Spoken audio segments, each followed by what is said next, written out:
The Ocean Tech Foundation's glass-walled conference room had never felt so suffocating as it did that Wednesday morning, watching security pack up 3 years of research into cardboard boxes. My revolutionary ocean cleanup system dismissed as impractical and delusional by people who'd never even seen it in action. Dr. Chen, Marcus Thompson, the Foundation's director, said with practiced disappointment, "Let's be realistic. Your bioengineering approach is simply too experimental. The board needs proven solutions, not science fiction." I carefully wrapped the model of my cleanup system, a network of engineered microorganisms designed to break down plastic waste without harming marine life. The prototype that had already shown remarkable results in controlled testing. "The test results are clear," I said quietly. "If you just look at the data from the Pacific trials." "Enough," he waved dismissively. "Your funding is terminated. The Foundation needs practical solutions, not fantasy projects about plastic-eating bacteria." My name is Dr. Sarah Chen, and until today, I was the lead researcher at one of America's largest environmental organizations. But I committed the cardinal sin of environmental science. I proposed a solution that seemed too good to be true. Tom John, my research assistant, caught me at the elevator. "They're already shutting down the lab," he whispered. "But don't worry, everything important is backed up. All the test data, all the genetic sequences." I nodded slightly, touching the hard drive in my bag. "The Pacific samples?" "Safe in a secondary lab. They don't even know it exists." "Good. Those samples would prove everything." The San Francisco fog felt appropriate as I walked to my car, my mind racing through the events that had led to this moment. The breakthrough had started with a simple observation: a unique strain of bacteria found in the Pacific garbage patch that had naturally evolved to metabolize certain types of plastic. But it wasn't just consuming the plastic. Through careful bioengineering, we'd enhanced its capabilities, creating a strain that could break down multiple types of plastic waste while producing harmless byproducts that actually nourish marine life. My phone buzzed. A message from Dr. Emily Wong at Scripps Oceanographic Institute. "Just heard about Ocean Tech.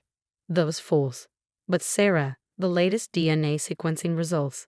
This is bigger than we thought." Emily had been quietly running parallel tests, validating our results without the Foundation's knowledge. She'd seen the same remarkable plastic degradation rates in her samples. "The backup lab?" I texted back. "Fully operational. Your latest batch is showing even better results than predicted." I smiled, thinking of Thompson and the board, so certain they'd shut down a fantasy project. They had no idea that the most important research was happening completely off their radar. The thing about environmental science is that it's not just about the research. It's about funding, politics, and established methodologies. Question those, and you become a threat to the entire system. I learned that lesson 2 months ago when I first presented my preliminary findings to the board. "This is nonsense," Thompson had declared, barely glancing at the data. "You're suggesting that we can clean up millions of tons of ocean plastic with bacteria? It's absurd." "Not just bacteria," I corrected. "Engineered microorganisms specifically designed for this purpose. Look at the degradation rates." But they hadn't wanted to look. Traditional cleanup methods brought in reliable funding. My approach threatened that comfortable paradigm. What they didn't know was that we'd already started a larger-scale trial. 3 test sites in the Pacific garbage patch, carefully monitored and showing unprecedented results. Areas where plastic waste was literally disappearing, replaced by healthy marine ecosystems. My apartment felt empty that evening as I set up my makeshift research station on the dining room table. My laptop connected to our secure server, displaying test data that would make Thompson and the board choke on their certainties. The results were undeniable. In just 6 weeks, our engineered bacteria had broken down over 60% of the plastic waste in the test areas. Water quality readings were actually improving. Marine life was returning to previously dead zones. My phone rang. Dr. James Martinez from Woods Hole Oceanographic Institution. "Sarah," he said when I answered, "I just reviewed your latest trial data. This is revolutionary. How quickly can you get to Massachusetts?" I'd met James at a conference last year where he'd shown unusual interest in my unrealistic approach. "They seized my official research," I told him. "But not everything, I hope." The question was careful, measured. "No, The important data is safe. Good. He paused. Because I have something you need to see.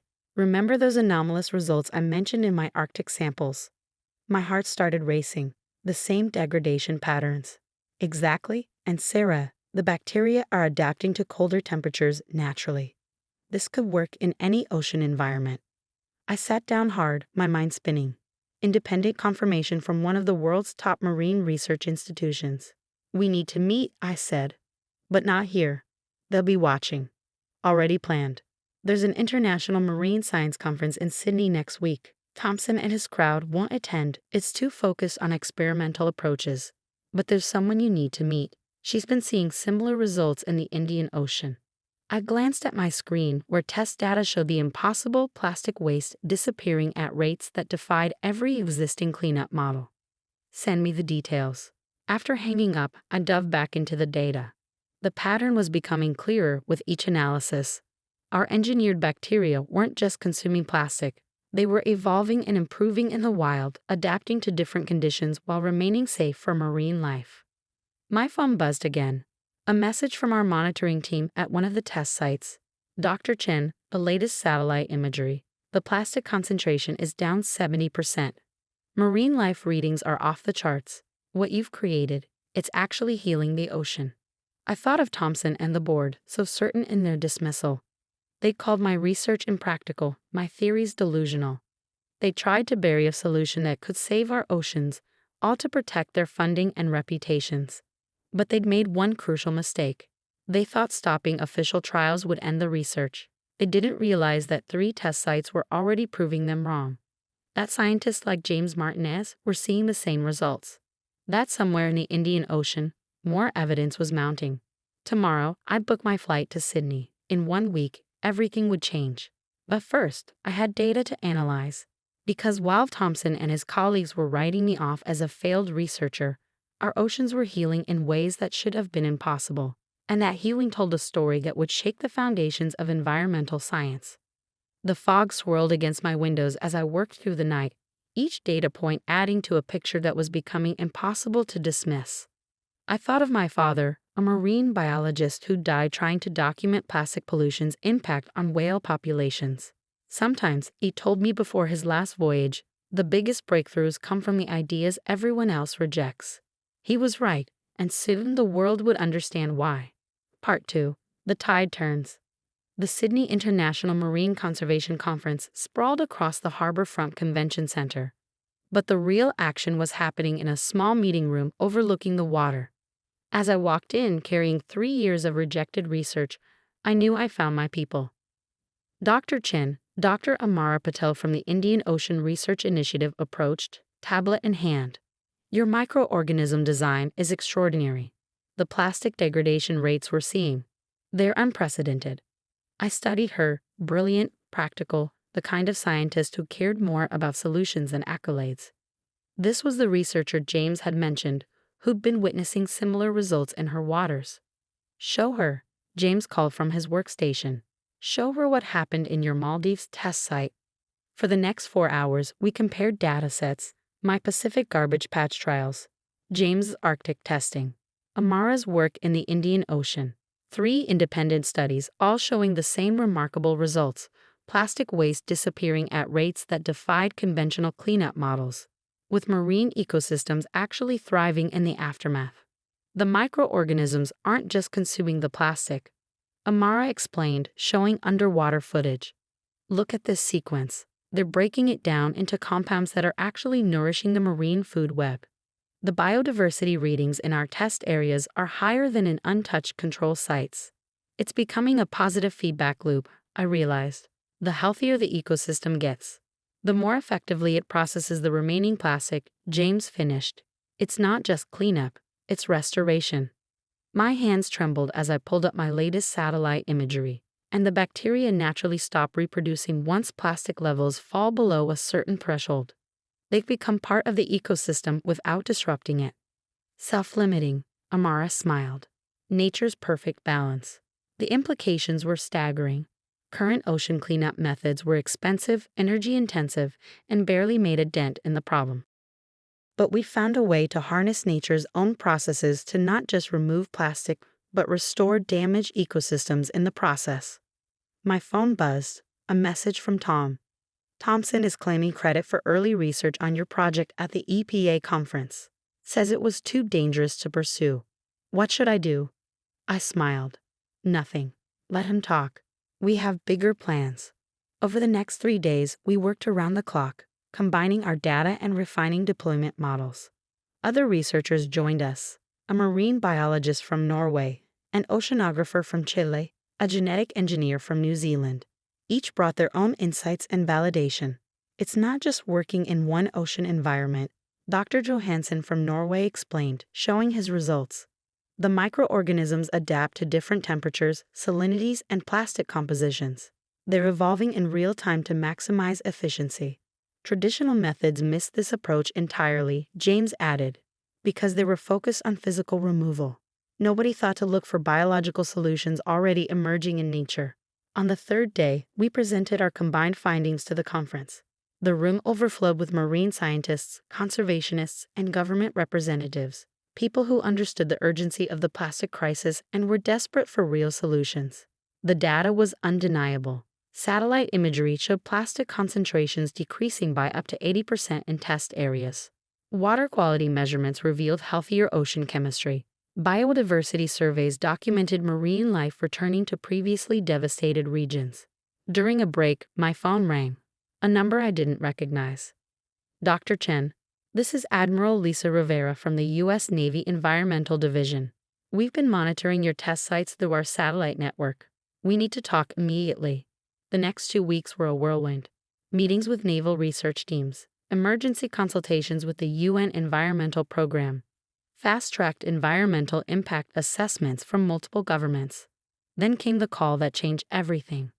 Dr. Chen, the UN Secretary General's voice was solemn.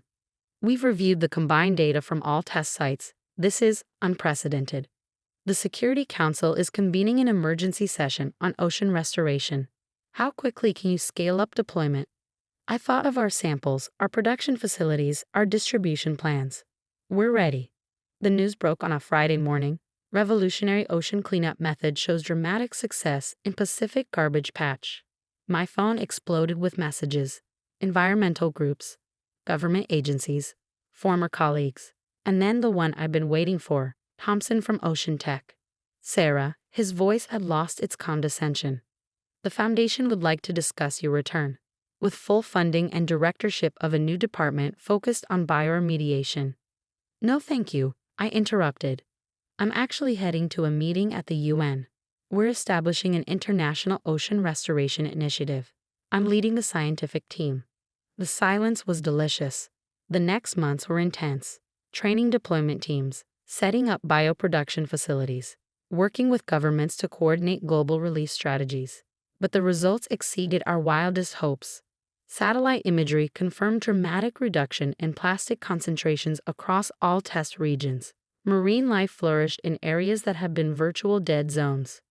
Coastal communities reported cleaner beaches and rebounding fish populations. 1 year after my humiliating exit from Ocean Tech, I stood at the United Nations General Assembly, presenting our results to world leaders. Thompson was in the audience. I spotted him in the environmental NGO section, wearing an unconvincing smile as I received a standing ovation. The paradigm shift in ocean conservation, the Secretary General announced, begins today. But the real victories came in smaller moments. A sea turtle sanctuary in Costa Rica reporting record hatchling survival rates. A fishing village in Indonesia seeing fish stocks return after decades of decline. A coral reef in Australia showing signs of recovery after years of plastic-induced stress. James now runs the Atlantic Deployment Initiative. Amara coordinates efforts across the Indian Ocean. Tom leads our monitoring program, documenting ecosystem recovery worldwide. Last week, I received a letter that made me cry. Dear Dr. Chen, 20 years ago, I watched my father's fishing business collapse as the oceans died around us. Yesterday, my son caught more fish in our local waters than I've seen in 2 decades. You didn't just clean the ocean, you gave us back our way of life. Thank you for not giving up when they tried to stop you. Carlos Mendoza, Puerto San Carlos, Mexico. I keep that letter in my office at the new Global Ocean Restoration Center. Next to it sits a framed copy of my termination notice from Ocean Tech. Signed by Thompson. Together, they remind me that breakthrough moments often look like failure to those too invested in old ways of thinking.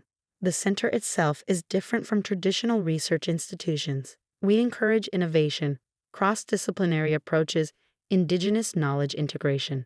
Every researcher is taught to look for solutions that already exist in nature, to follow the evidence even when it challenges convention. Thompson left Ocean Tech last month. His replacement has approached us about collaboration, though they call our technology by a different name now. It doesn't matter. What matters is that the oceans are healing. My father's photograph sits on my desk. Sometimes, late at night when reviewing satellite imagery of recovering ocean regions, I imagine telling him about all this. About how his death led to discoveries that are saving the very ecosystems he loved. About how sometimes the biggest breakthroughs come from the ideas everyone else rejects. The microorganisms we engineered are now deployed in all major ocean garbage patches.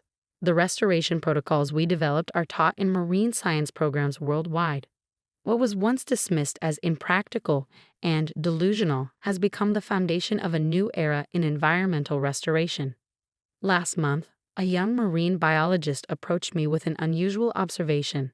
Some of our microorganisms had developed the ability to break down previously resistant microplastics. Everyone says it's just an anomaly, she said nervously. But I think there's something more happening. Look deeper, I told her. Nature often solves problems before we even understand them. Her discovery is already helping us address the most persistent forms of ocean plastic pollution. The old guard still resists sometimes. Change is hard, especially for those who built careers on previous approaches. But the results speak for themselves. Every new satellite image shows expanding zones of recovery, blue spaces where there were once islands of garbage. Yesterday, I spoke at a marine science graduation. A student asked what it felt like to be escorted from Ocean Tech that foggy Wednesday morning. It felt like failure, I admitted. But sometimes, what looks like failure is actually the first step toward breakthrough. The important thing is to trust nature's wisdom, even when everyone tells you you're wrong. The battle for our oceans isn't over. There are still challenges to solve, still damaged ecosystems to heal. But we've changed the approach. We've learned to work with nature's own intelligence rather than imposing our limited solutions. And it all started with a fantasy project and the courage to see possibilities where others saw only obstacles.